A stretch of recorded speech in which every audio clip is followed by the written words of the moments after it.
So thank you for the invitation. So I want to, talk about the spectrum of states in quantum gravity, and part of it is going to be a top-down, part of it is going to be some bottom-up arguments.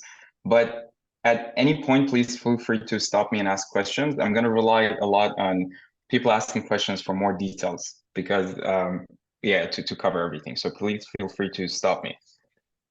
Okay, so let's start with an old story in string theory, which is the story of string black hole transition.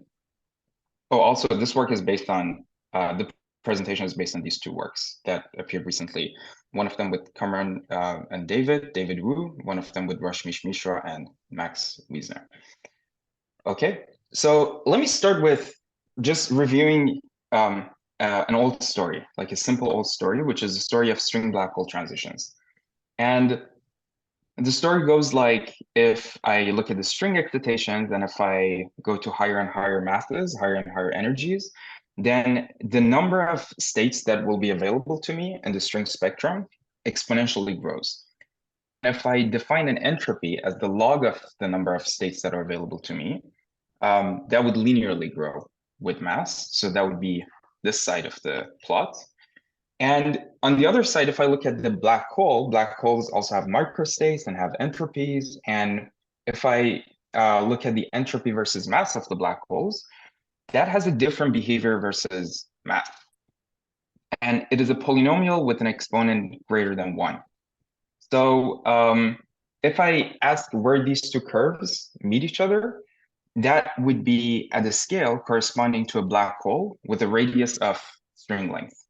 Sorry, Alek, And yeah, can I ask a quick question? yes, please.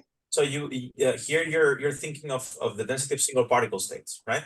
Yes, important. So, Yeah. so we're thinking in Minkowski versus ADS or Yeah, so good. So, and for example, if we're in ADS, here I'm thinking about even the small black holes, which will not be in thermal equilibrium with the whole ADS. Does that answer? Yeah, thank you. So if we see where these two match, this will be at a mass scale corresponding to a black hole with the radius of string length. And this is dimension independent. If you do this in any dimension for perturbative string, you get the same answer, that this is always a black hole at with radius of the order of L string. So was there a question? Okay. So this is a very kind of qualitative observation. And then you can ask, okay, how can we understand this? What is happening at that smallest black hole? Like, why is there no black hole smaller than that? Now, there's a common law that, or at least there's some simple explanation and the literature and some of the literature that as you reduce the size of this black hole, the curvature of the horizon grows, the temperature of it also grows. So here I'm only looking at Schwarzschild black holes for simplicity. And you can think of that point as kind of the maximum temperature. The black hole reaches the maximum temperature. Because if you look at the effective field theory that you get in string theory, there are alpha prime corrections. These are controlled by the string mass. And you might think that when you have these string corrections, if you want to do thermodynamics with this will give you divergence at temperatures of the order of m string. Or there might be some pull in the free energy. And because of that, you might think that, okay, so that the black hole is reaching that maximum temperature. But this very, very kind of like simplistic explanation, this is not correct. And we have a setup that we can see exactly why this is not correct. So, and specifically that in perturbative string theory, we can push beyond, for temperatures beyond the temperature of that smallest black hole. So for that, let me review another story. This is the story of Horace Polchinski. I'm sure a lot of the people in the audience are familiar with it, but I'm going to review it for those that are not familiar. So the story is that if you put string theory on a thermal circle, at some value of temperature, that's the Hagedorn temperature, you get a tachyonic string. So the winding state becomes tachyonic, and this is because you're imposing anti-periodic boundary conditions for the fermions on the thermal circle. And close to that beta H. If the temperature is smaller than that, but close to it, then the winding state is not tachyonic, but it's light. And because it's light, you can integrate it in your field theory as a d-1 dimensional field theory. So here we're dimensionally reducing on the thermal circle. And you also have the radion field. And here by radius, I mean the radius of the thermal circle. So you get a d-1 dimensional field theory. It has two fields. One of them is this winding state, which is close to becoming massless. And one of them is this radion field. And for this field theory, you can find localized solutions in dimensions, in space-time dimensions smaller than or equal to 6 that have finite free energy. So all of this is in the Euclidean signature because we're having a thermal circle. And in these dimensions, there's this saddle because there's a solution to the Euclidean equations. And at high temperature, at temperatures close to the Hagedorn temperatures, this solution is perturbatively under control, and it has free energy lower than the black hole solution. Therefore, it's more stable. So the picture that we're getting is something like this, that if I plot free energy versus temperature, if I start at very small temperatures, I have these large black holes. Then I start increasing temperature by making the black hole smaller and smaller. And there's a point where this Horus-Polchinski saddle has lower free energy. And the temperature in which that happens, it's strictly smaller than the Hagedorn temperature. So if we think of Hagedorn temperature as kind of the maximum temperature, this temperature is strictly smaller than that.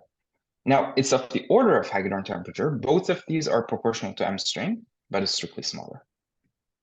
So, so this is telling us that it's not that the smallest black hole doesn't necessarily happen at like some maximum temperature that you can have if you think of that as a Hagedorn temperature. In some sense, we can think of the existence of Hagedorn temperature, the reason that we have those alpha prime expansions, because that is telling you that maybe there's a pull in the free energy at that temperature. But there's a temperature strictly smaller than that where the black hole becomes unstable. Alek, can I? Yeah, please. The lower temperature is does it have a GS dependence, or is it like an order one number you can compute times the Hagedorn temperature? Good, great question. So we just know that it's strictly smaller for the reason that there is a regime here close to the Hagedorn temperature where we can trust the Horus-Polchinski solution and know that it has strictly lower free energy. But as you get close to here, even the alpha prime corrections become important and the GS corrections become important. So we don't really know what it is. We can estimate it by saying that, okay, if you take the leading order Horus-Polchinski here, the leading order black hole here, you would expect that it's of the order of m string, but we don't know the corrections to it. So we don't know the exact point, like where this is. That would depend on all the GS corrections and alpha prime corrections. But if we just extrapolate the the leading pieces on both sides, do we end up with something that depends on GS or? Right. So if you just extrapolate the leading piece, that's a very good question. I think the mass will. I have to. I think the mass will depend on G string, the mass of the black hole, but the temperature will not depend on G string. But I have to look at it more carefully. Yeah. But I think if you just look at the leading term, I think the temperature would be just proportional to m string. Yeah. Thanks. Any other questions? Okay, so here we might think that this saddle, this Horus-Polchinski saddle, just involved a few fields, like the winding state and the radion. It didn't like involve all the string excitations, but it secretly does. I mean, in the sense that the tachyonic instability on the thermal circle is the other side of the exponential growth of string states. Both of these are reasons why the partition function of the string diverges. So really to understand this saddle, we need the world sheet so that we can wrap it around this thermal circle. So in some sense, the string tower is crucial to understand this Horowitz-Polchinski solution. So when we have like a string theory description that comes with the string tower, then we have this Horowitz-Polchinski saddle. But there are other types of towers, and we can ask, do we have a similar story when we have other types of towers? For example, we have a Kaluza-Klein tower. Now, if you have extra dimensions, there are also other saddles that can be more stable than your black hole. For example, if you have a large extra dimension of radius r, your lower the black hole that you would describe as black hole in the lower dimension, this is just a black string that is wrapping the circle. However, if you consider a very small horizon radius, you can consider a black hole that is localized in these extra dimensions. And I'm not an artist, so excuse the very schematic graph here, but this is roughly what it looks like. So this here we have a black hole that is a higher dimensional black hole that is localized in the extra dimension. As I increase the horizon radius of this, it will start growing, and then at some point it will connect. It will completely wrap around the extra dimension, and this is what we see as a lower dimensional black hole.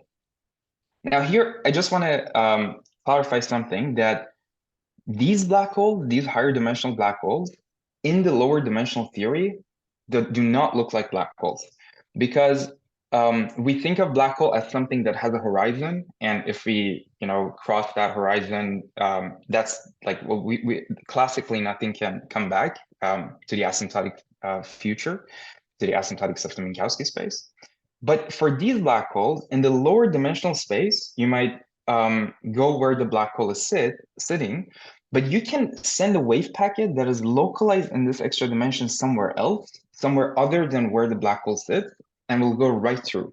In other words, you can have something that in the lower dimensional space overlaps with where the black hole sits, but in the extra dimension, it does not overlap with where the black hole sits. Therefore, it goes right through. It doesn't fall into the horizon.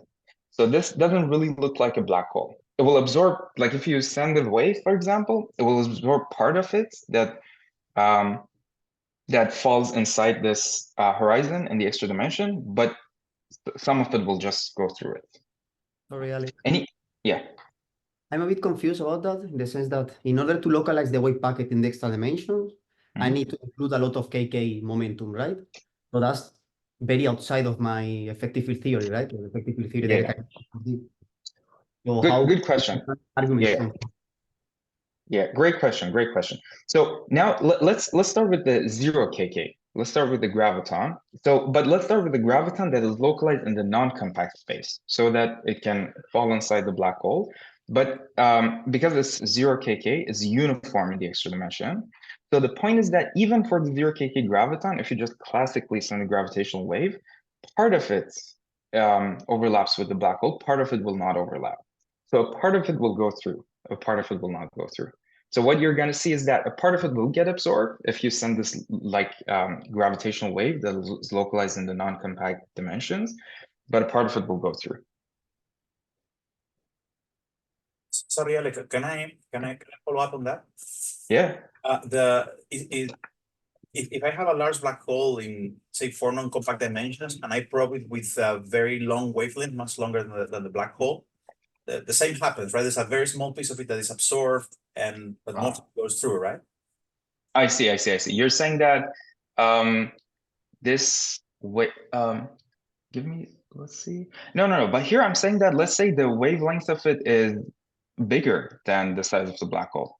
Right. Sorry, it's smaller than the size of the black hole. So I'm saying that consider a 0 kk graviton that its energy is bigger than the 1 over RH of the black hole. Therefore, you can, in the non-compact dimension, you can localize it.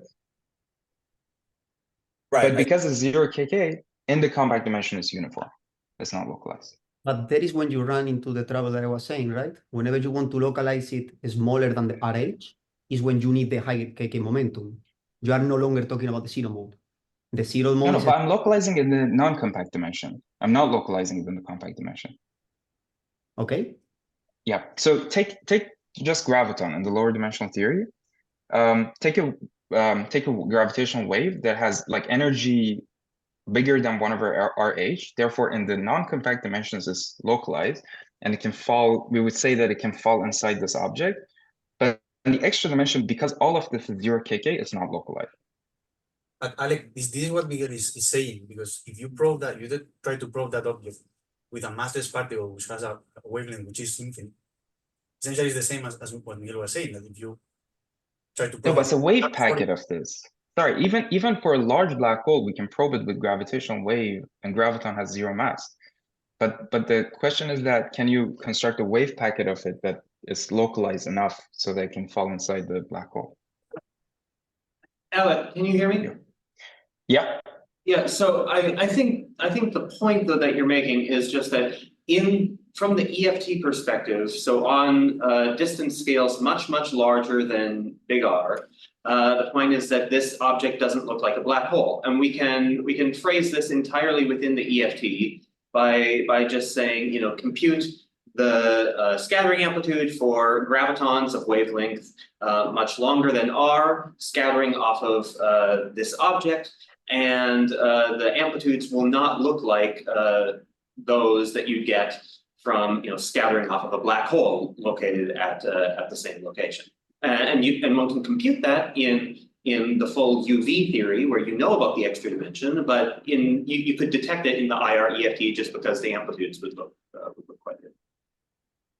Yeah, so I think if you look at very IR, the energy is much smaller than 1 over R. I think it will look like a black hole. But to really see that it's different than like Schwarzschild black hole, I think you have to have gravitational, like you have to have gravitons that their energy is bigger than 1 over I don't think it'll look like a black hole even deep in the IR, as long as RH is much less than big R. Because you know, even if I'm not localized in the extra dimension, even if I'm taking wavelengths that are very big compared to R, the sort of overlap of that incoming wave with the black hole is much smaller than it would be if the black hole wrapped the entire. Oh, right. Yeah. That's true. Yeah. Okay, that's a very nice way of saying it. Yeah. So even at very low energy scattering, you can see that. Yeah. Thank you. Okay. So are there any other questions about this? Okay, so if we have extra dimensions, then we have these other solutions that are localized black hole in the extra dimension. Now, when we have these large extra dimensions, a more complete picture than the one that I showed in the beginning is that as you decrease the mass of your black holes, first you go from the, and you plot the entropy of these objects. This is the entropy formula for the lower dimensional black holes. And there's a point where the entropy formula for the higher dimensional black holes gives you higher entropy than the ones that are lower dimensional black holes. So these are the more stable objects. So here you also have a more stable saddle, and you go from what you consider a black hole to this more stable saddle, which is a localized black hole. Now, there are some very interesting parallels to the case before. So the process of a lower dimensional black hole going to this higher dimensional black hole, this was studied by Gregory and Laflamme, and there's a perturbative instability where if your lower dimensional black hole is small enough, then there are some unstable modes that want to make it wobbly in the extra dimension, and therefore it decays to those black holes. And this happens at the temperature of the order of the kk scale. However, there is very strong numerical evidence that the transition between these two entropies happens before that perturbative instability. In other words, the transition is the first order transition. That there's a temperature smaller than the temperature of Gregory-Laflamme, similar to how in the other case we had a temperature smaller than the temperature of Hagedorn, where the lower dimensional black hole makes sense, is perturbatively stable, but there's something else that has higher entropy. And similar to the previous case, to really understand, like that, you have this saddle because you have a KK tower, and to understand the saddle, you need the KK tower.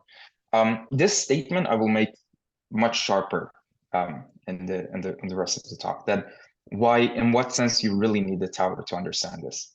But are there any questions about these points so far? Okay, so the takeaway lesson here is that there isn't the reason that we have a smallest black hole is not necessarily that that's the maximum temperature where the effective field theory is diverging. It's that, at least in these cases, you have another saddle that becomes more thermodynamically favorable. And in this work with Cameron and David, we defined this as the black hole scale, where it's the first temperature, the lowest temperature where these black holes undergo some thermodynamic phase transition, and because of that, these are the smallest black hole that you can calculate their free energy by the lower dimensional effective field theory. And in the weak coupling limit, based on these two examples that I gave you, it seems that this temperature scale is of the order of the mass scale of the tower. And there's a saddle that, to describe it, we need this tower. For the extra dimensions, for the KK tower, this is a higher dimensional black hole. For perturbative string tower, this is the Horowitz-Polchinski saddle. Yeah. Okay, any questions about this? Yeah, Alec, can I ask, just to make sure I understand? So you said just before in the previous slide that there is a non-perturbative stability that happens at a temperature below the 1/R, the KK. Mhm. But you are defining this black hole scale as the KK scale, not something below that, no? Or how does... Yeah, good question. So here we're not defining it to be the KK scale. We're defining it to be the smallest temperature where the black hole is the most thermodynamically favorable saddle. But we're stating it as an observation that this is of the order of the KK scale. Actually, let me go back here. So in this case, I see maybe there's a confusion. In this case, both of these temperatures of order of MKK. Even though this is strictly smaller than this, both of them are proportional to MKK. Similar to the string case, where you had two temperatures, Hagedorn and this string black hole transition, both of them of the order of M string, but one is strictly smaller than the other one. Okay, so here you also expect like some order one factor, not some parametric. Yes. Right. But that's an observation. So I think it needs an explanation that why this happens, and I'm going to give that explanation, bottom-up explanation. But the point I was making here is that the smallest black hole is not the maximum temperature. The smallest black hole is where it's not thermodynamically favorable anymore. And these two in principle are different scales. It happens, these two happen to be of the same order. And now that they happen to be of the same order, we have to explain why is this the case? Because at least the previous kind of common law that the effective field theory diverges for the smallest black hole, that I don't think is the right argument. Mhm.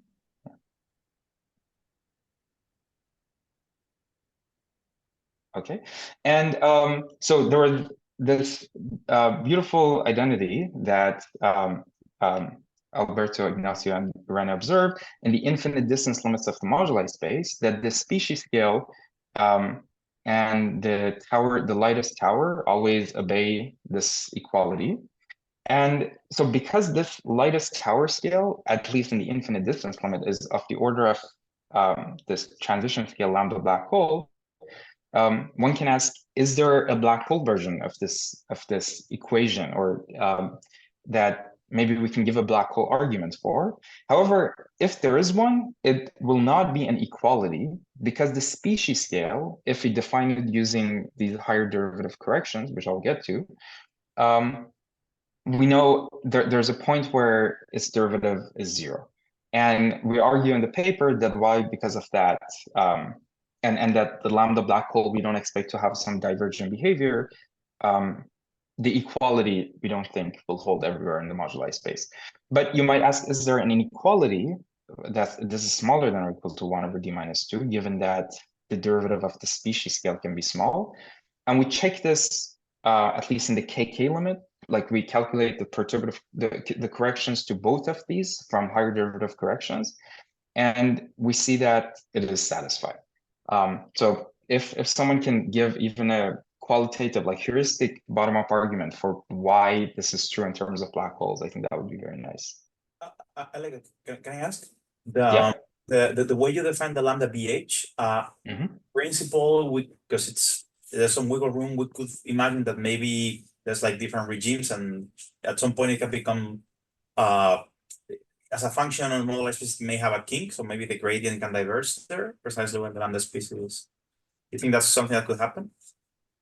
Yeah. So we had an argument that why we don't expect this to happen, because let me see. So I mean, it's possible that maybe we have some, like, you know, like a critical point where two saddles cross each other. Exactly. And exactly. yeah. But so if the two saddles cross each other, the derivative of lambda black hole will be finite on like both sides of that. So the d lambda black hole over lambda black hole will still be finite. At that point, you know, it might not be well defined, but around that point is still finite. But to have the equality, you would need the derivative to really diverge. So you would need something like this, and that would be unlikely. Yeah. Thanks. Thank you for the question. Any other questions? Looking at your picture, you seem to have the point in which you have a minimum, the maximum in both scales is the same, but would you expect that always falls, or? Yeah, no, this is very kind of just like heuristic. Yeah, they can be off from each other a little bit. Yeah, I think actually one really interesting question is how to you know, like sharply define this lambda species, because if we define it using higher derivative corrections, then the question is that which term we consider, and every term might give us a slightly different, you know, definition. But yeah, but I don't expect them to be necessarily peak at the same time. Any other questions? Okay, so what this is telling us, one of the interesting things that this is telling us is that if we look at this first point of instability, this has something to tell us about the light towers in the theory. This is at least a top-down observation, that if, for example, you have a case like this, where you have lower dimensional black hole and higher dimensional black hole, then you have a KK tower here. If you don't have this transition, you directly go from black holes to particles, then you have a string tower here. So there's a very nice UV-IR connection. And if you have a light tower, there's a way of probing that light tower using black hole physics. This is one of the lessons that it's teaching us. But now let me check this top-down spectrum of states that we have when we have both weakly coupled string and large extra dimensions. I want to consider something that has all of these features. And let me make some observations. So these are observations from top-down. So I'm going to parameterize entropy like this, like m to the alpha, where this alpha co-exponent for each one of these regions, we know from top-down what it is. For the lower dimensional black hole, this is just a Hawking formula, Dickinson-Hawking formula. It's d minus 2 over d minus 3. For the higher dimensional black holes, it's the same d minus 2 over d minus 3, but for the higher dimension. And because that dimension is bigger than small d, alpha will satisfy this inequality. Then we have this string tower, the string density, for which entropy grows linearly with mass. Also, even for Horus-Polchinski solution, the entropy is linear with mass up to some corrections. So here, when I say alpha equals 1, it's up to logarithmic. In other words, entropy is not exactly m to the alpha. It can have logarithmic multiplicative corrections. Yeah. And then for KK states, the entropy is not polynomial. The number of microstates is polynomial, so the log of that would be logarithmic. So I'll just put alpha smaller than 1. Okay, now we can list some observations from this graph. The first one is that where alpha is bigger than 1, we have black holes. Where alpha is smaller than 1, we have particles with some weakly coupled descriptions and some infinite distance limits. This region where alpha is between 1 and d-2 over d-3 is when we have these localized higher dimensional black holes. And it seems that whenever we have a region like this, then we have extra dimensions. Another observation, which now we have to explain, is that this maximum temperature and for this smallest higher dimensional black hole and the species scale, this quantum gravity cutoff, are of the same order, even though we argue that they don't have to be necessarily the same, but they're still of the same order. So now we have to explain that. So yeah. The one observation which I haven't, like, you can't see from this density of state spectrum, but is related to this in ways that I'll explain, is that any weakly coupled membrane that we have, its tension is always bigger than lambda to p+1. And finally, the only weakly coupled tower that we see below lambda is always kk. So either we don't have any tower, or if we do have a tower, it's always kk. So, Alek, can I Yeah. ask for a moment about the tension of weakly coupled membranes? What are the assumptions? How do you argue for this? Yeah, so these are just the observations. I will get to the arguments later, but do you mean maybe what is the definition? What do I take to be the definition of weakly coupled membrane? Yes, this is what yes, sir. Okay, good. Yeah, so our definition of weakly coupled membrane is this, that if it has if you look at its world volume theory in a configuration that is not necessarily flat, the interaction that it would have with itself through the bulk, for example, D-brane is coupled to some gauge field in the bulk. The string roll sheet is coupled to like B mu in the bulk. So the interaction that would have with itself, the self energy that it would have through its interaction in the bulk, is negligible compared to the world volume, the tension that it will have, as long as the extrinsic curvature is smaller than its tension scale.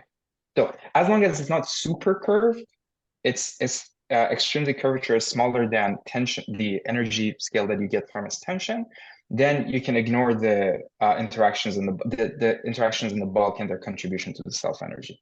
So essentially, that the leading contribution is just the tension. You can ignore any coupling to bulk fields. Exactly. You can treat the world volume on its own without having to integrate out the bulk fields. So then, for instance, some of the non-BPS membranes that we have, for instance, in the 19=1 theories, they will qualify, I think.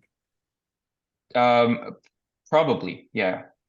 Because for example, for this, I mean, even D-branes qualify for this, and yeah, and their tension is bigger than lambda to p+. But D-branes, you said they don't qualify because of the Ramon couplings, right? Yes. Okay, thanks. Yeah, thank you for your question. Any other questions about the observations? Okay, so I may not be able to go through all of them and with like a lot of details. I will try to explain as much as I can. And for each one of them, I'll try to give you like a the general like the general assumptions and how the argument generally goes, but there's much more detail in the paper. But also feel free to ask questions for more detail if you want. Oh, I actually forgot about one of the observations. The alpha is equal to 1 in this energy window, in the energy from lambda to the mass of the smallest black hole. Okay, so let's start with the simple one. So if alpha is bigger than 1, then we have a black hole. So if you have a black hole, then for that we already know alpha is bigger than 1 because of the Bekenstein-Hawking formula.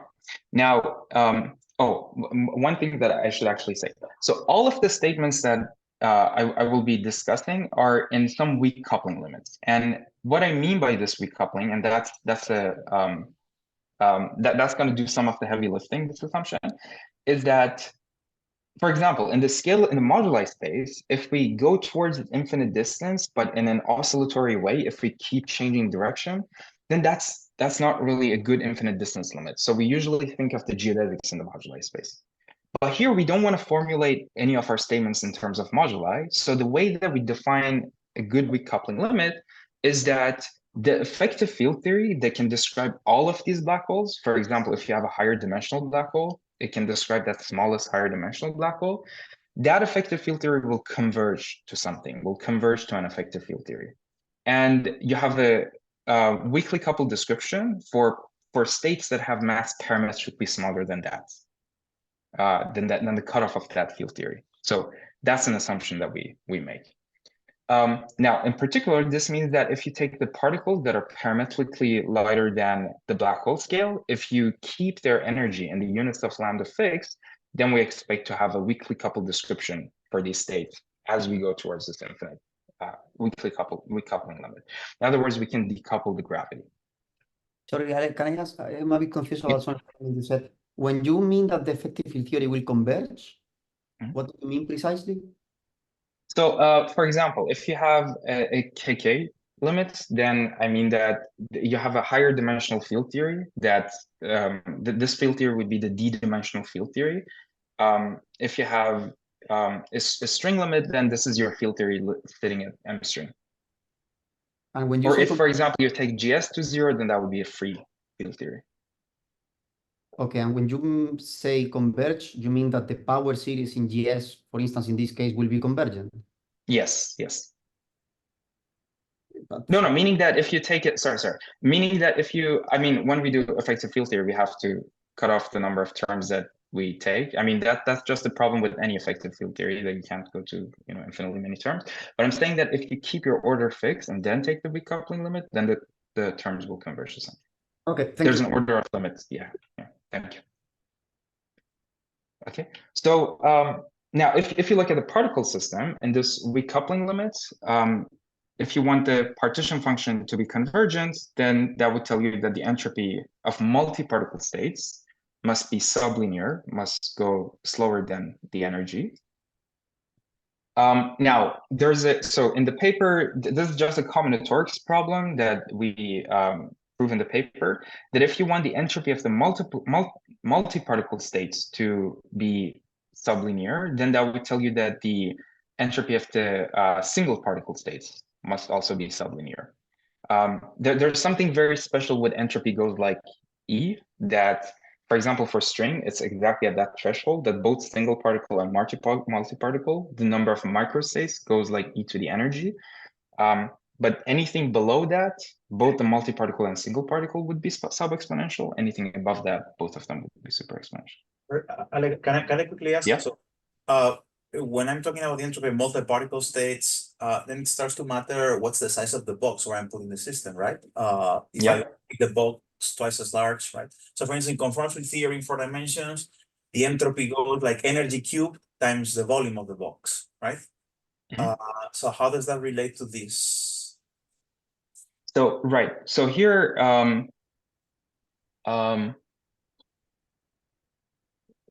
that's a good question. Yeah, here we keep the size of the bulk to be fixed in the units of lambda.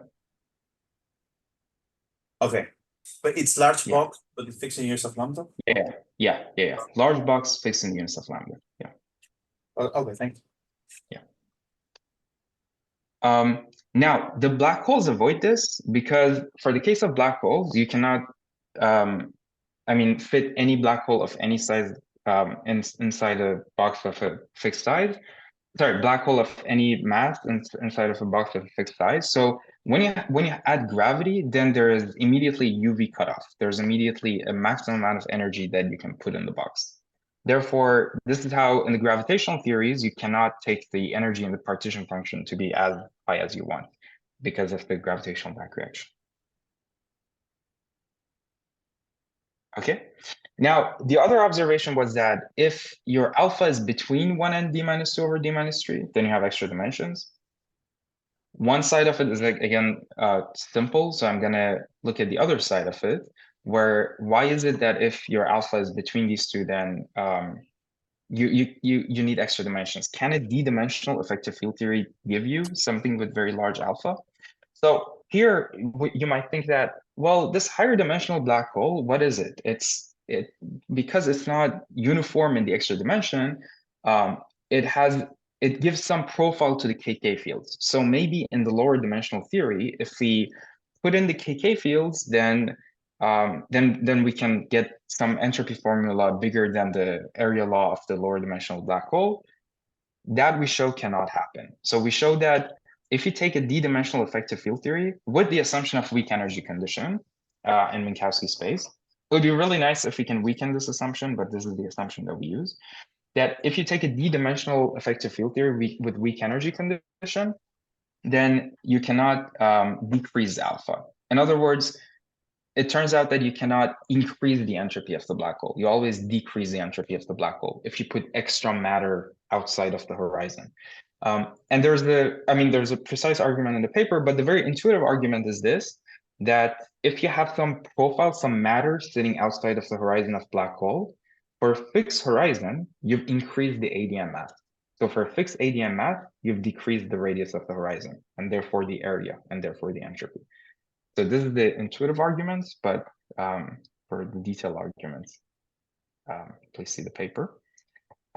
So from this, we conclude that a d-dimensional effective field theory cannot give you this alpha bigger than d-2 over d-3. So you need a higher dimensional effective field. Alex, I have a question. Yeah. Yeah, so is this also related to the Bekenstein bound? So maybe because of the Bekenstein bound, for given dimension, you cannot put, for given energy, you can't have as an arbitrarily large number of states. And the only way that you could get more state in high energy is that if you go to higher dimension, the black hole entropy formulas are different, so you can accommodate more states. Can I understand it that way too? Yeah, so there's a very there's a very nice way that in some sense these higher dimensional black holes, their entropy knows about the lower dimensional Bekenstein bound and satisfies it. And it's that if I fix the size of my box and I ask how much entropy I can fit in this, I don't have to put one localized black hole. I can put a bunch of these localized black holes that in the extra dimension are each localized in different pieces, and that will give me higher entropy. So the Bekenstein bound is, I mean, there are different bounds, but one of them is that for a given size, how much entropy you can fit. And actually these higher dimensional black holes for a given radius have lower entropy. Because when we fix the radius, we fix temperature, and this is just telling us that they have lower free energy. And it's lower in a way that if you put enough of them that you can fit inside in the extra dimension, it will actually give you the lower dimensional Bekenstein bound.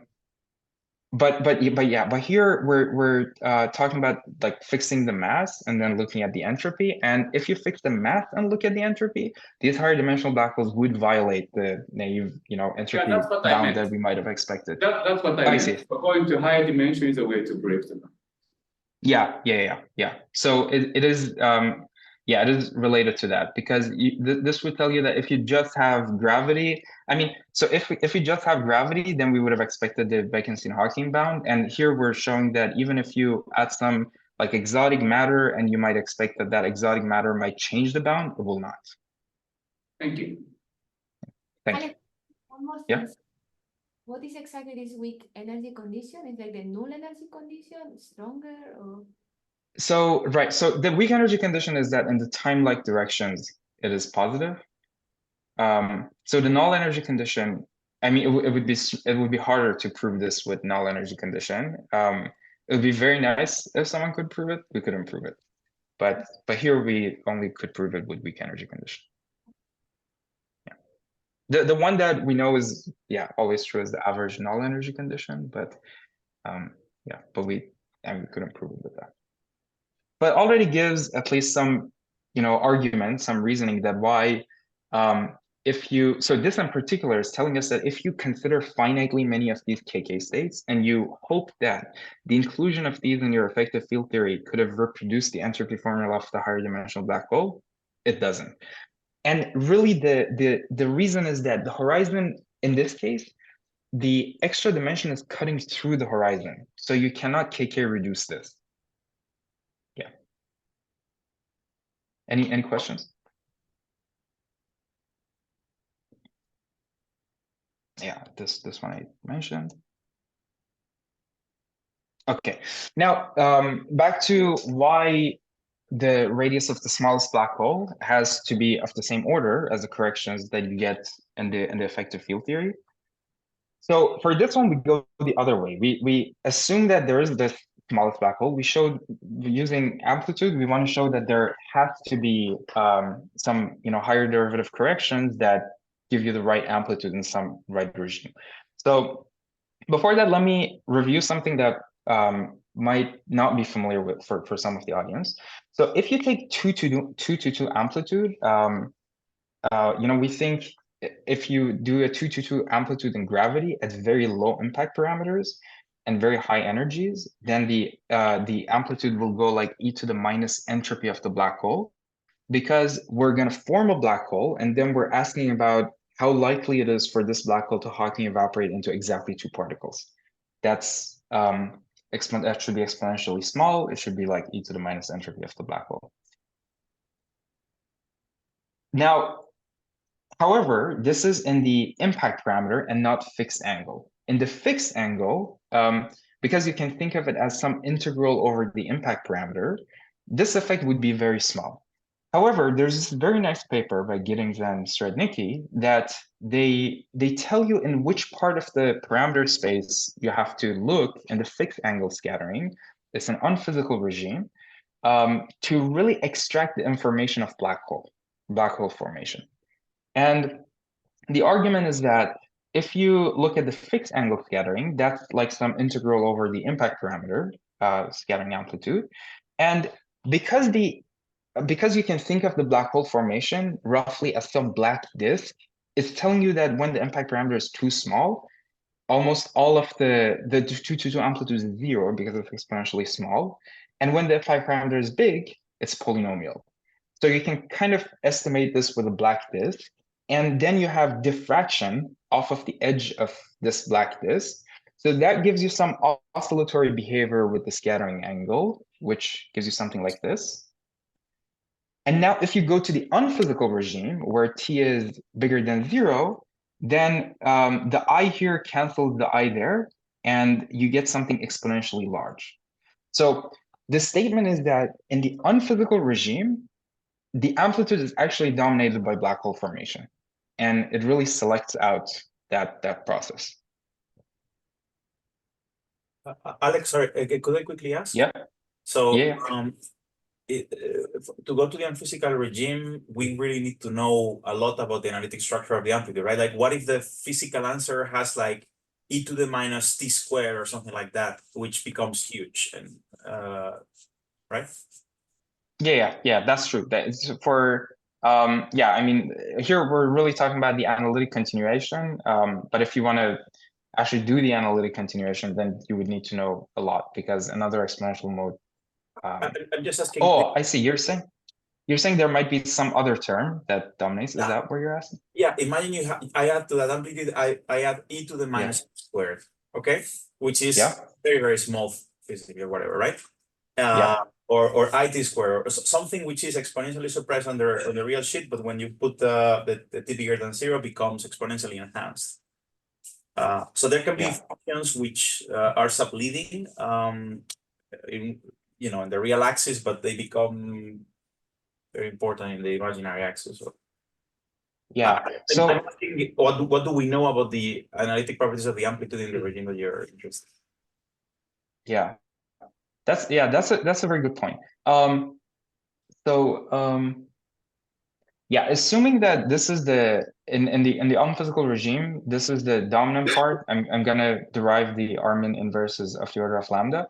But I think even if this is not the dominant part, I think that would tell you that you might have several higher, like series of higher derivative corrections, one of them to reproduce this, another one to reproduce another behavior. So at least you have some higher derivative expansion that is controlled by the energy scale of 1/Rmin. I think that's what it would say, and that would be enough. In other words, what I suspect is that it would tell you that the coefficient of higher derivative expansion is bigger than Rmin to the appropriate power. It might be parametrically bigger, but it's at least that big, and that would be enough for us. Okay, thanks. Yeah, thank you. Okay, so now if we're at energy of the order of the smallest black hole, this is where the smallest energy where we can have this argument, then in the unphysical regime, we would expect the amplitude to go like this, where R here is now the radius of the smallest black hole. And, oh, sorry, this should be down here. So at energies even below M min, we still expect the to have this exponential suppression at small enough impact parameters. In other words, to have this change of behavior from exponential suppression to polynomial suppression. So this is an assumption, but the motivation of this assumption is that, for example, not only for black holes we see that, but even in string theory we see this exponential suppression, and this is because of the Gross-Mendy saddles, that you see that at small impact parameters you have that saddle. This will be an assumption, but for so I assume that there's some impact parameter that is energy dependent, and for impact parameters smaller than this, the amplitude in the impact parameter space is exponentially suppressed, or bigger than that is polynomial. Now, so the same argument applied to this would tell you that in the unphysical regime, your amplitude goes like this. So now here we assume that you have Ricci behavior, which is telling you that if you have fixed t and you take S to be very large, then your amplitude should be polynomial in energy. And that would tell you that this BC here can only depend logarithmically on E. It cannot, as you decrease the energy, it cannot have polynomial dependence. Therefore, if you plug that in, that would tell you that the amplitude in the unphysical regime goes like this. And this tilde notation means up to multiplication of polynomials and logarithm. And at the cutoff, at lambda, at that cutoff, if you want to have an effective field theory that can produce this kind of behavior, you would need a series of higher derivative corrections that are suppressed by Rmin. So this is telling you that, this is in other words telling you that 1/lambda is at least Rmin. In other words, lambda is bigger than or equal to lambda is smaller than or equal to Rmin. And then, lambda is smaller than or equal to Rmin inverse. On the other side, we know that lambda must be bigger than or equal to Rmin inverse because we have a description for black hole of the radius Rmin. So that tells us that lambda is of the order of Rmin inverse. When you write down the higher derivative terms going like R box to the n-1 R, is this just meant to be schematic? It's second order in Riemann, and it has a bunch of it's decorated with a bunch of covariant derivatives, but it's not necessarily Ricci scalar. It's arbitrary contractions, but quadratic in the Riemann tensor. Exactly. Yeah, this is very schematic. Yeah. So Alek, just to like then this lambda is the species scale, is what we're calling the species scale for you. So now yes, this lambda is the species scale, is the scale that controls the higher derivative corrections. So now we argued that the radius of the smallest black hole, using this amplitude argument, has to be of the order of the higher derivative corrections, even though that might not mean the divergence of the free energy, but it has to be of the same order. But sorry, didn't we have before that the scale of the smallest black hole was rather like the KK scale for a compactification? Oh, good question. So here by smallest black hole, I mean really the smallest, if you have extra dimension, the smallest higher dimensional black hole. So here by smallest black hole, this Rmin is the radius of the black hole that sits at the transition between alpha smaller than 1 and alpha bigger than 1. Sorry, Alec, what's the rationale for exactly this sort of higher derivative term as opposed to, say, just terms that are polynomial in Riemann? I mean, of course, some of them are equivalent to polynomial in Riemann, but others are not. So why purely quadratic in Riemann? Yeah.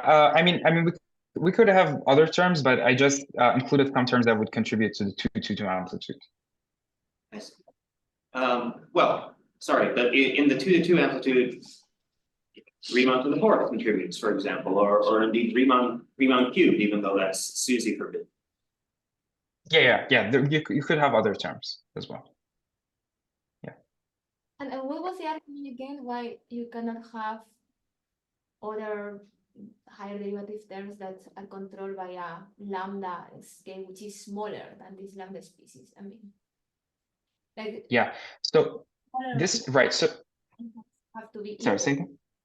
That you, I mean, from this it seems that you can get that is smaller or equal than this, but now you want to exactly equal to this of the order of this army, right? Yeah.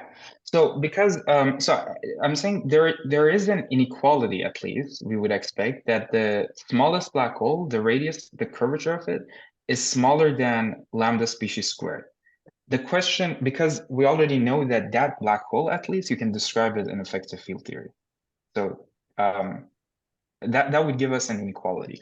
But the question is that can there be a hierarchy? Can it be that there's another saddle that somehow comes in at like temperature scale much before lambda, and therefore the radius of the smallest black hole is somehow much smaller than lambda. Sorry, 1 over the radius of the smallest black hole is much smaller than lambda, and here we're saying that that cannot happen.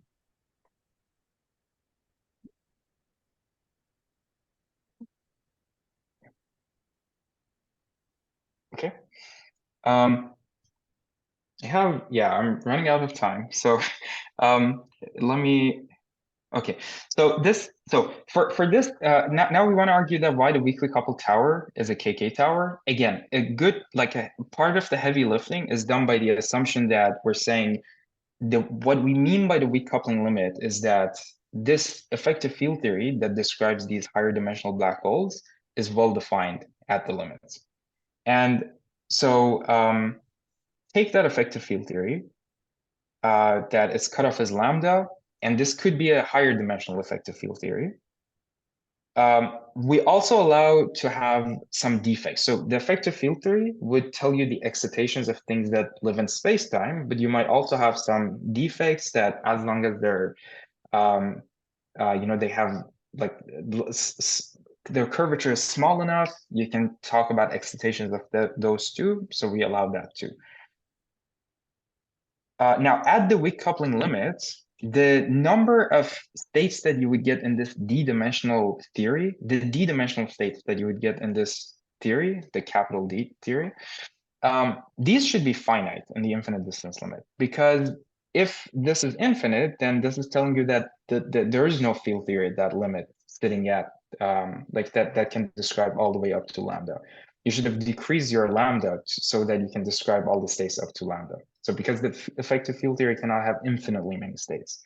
So we're saying that there's finite. There could be a parametrically large number of them, but it's still finite. Was there a question?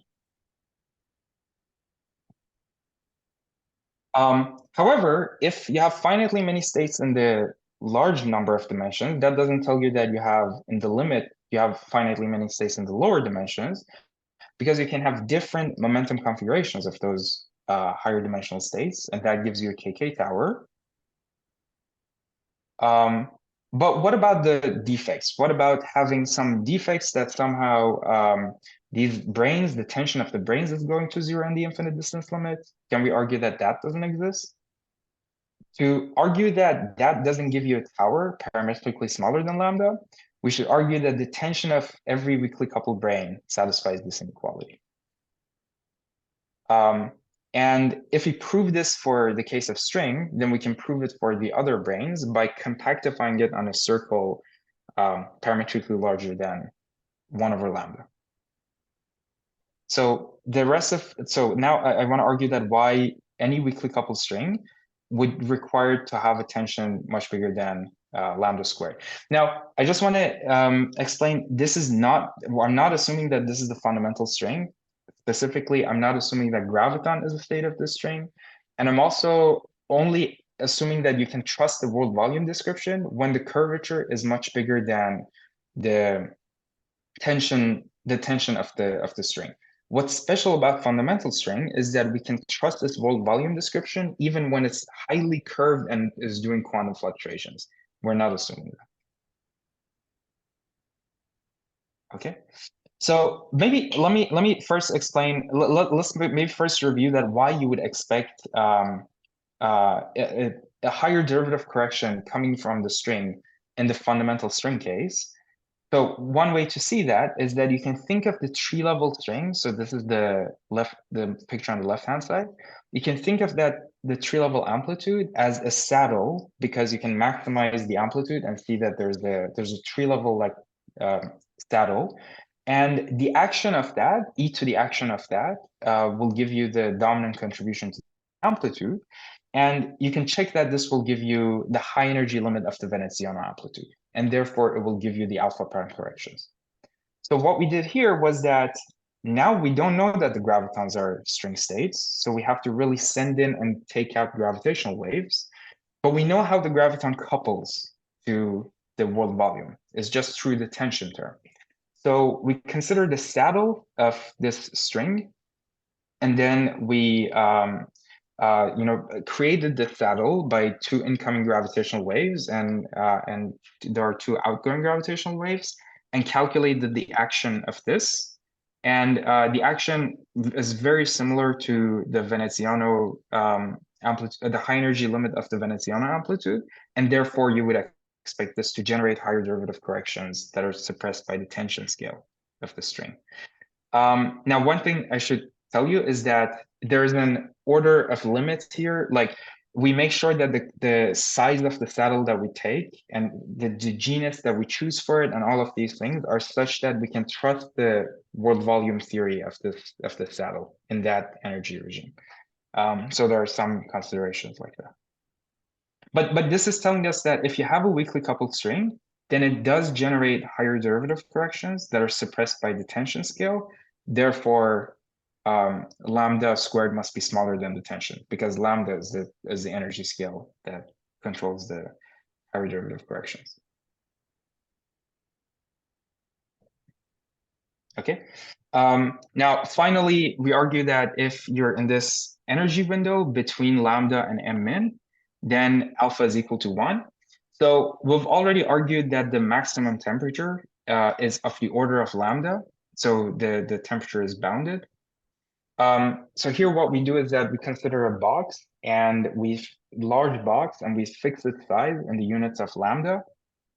And then first, while we're in the field theory regime, we raise it up to temperatures of the order of lambda in the field theory regime. And so this is just filled with radiation because you have a field theory at very high temperature. And then if we increase the temperature, so sorry, this is the radiation part. Then if we increase the temperature, as long as it doesn't collapse into a black hole, the temperature cannot exceed lambda. But we also know that the temperature must increase because the specific heat in this part is positive. That's the statement that alpha is smaller than or equal to 1. Therefore, you're increasing temperature. Your temperature is already of the order of lambda, so your temperature must stay of the order of lambda. So this tells you that the number of multi-particle state in this regime goes linearly with E, and therefore the number of single particle states also, the number of multi-particle microstates goes exponential with energy, and therefore the number of single particle states also grows exponential with energy. And this concludes that alpha is equal to 1. Now, just to summarize, we gave a bottom-up argument for this picture, and a lot of the heavy lifting again was done by what we defined to be the weak coupling limits, and under that we say that the lightest tower is either a KK tower or it's something with density of states of strings. However, what we didn't answer is how you would get this weak coupling limit by changing the moduli. I think that's a very difficult and very important question to answer. Thank you.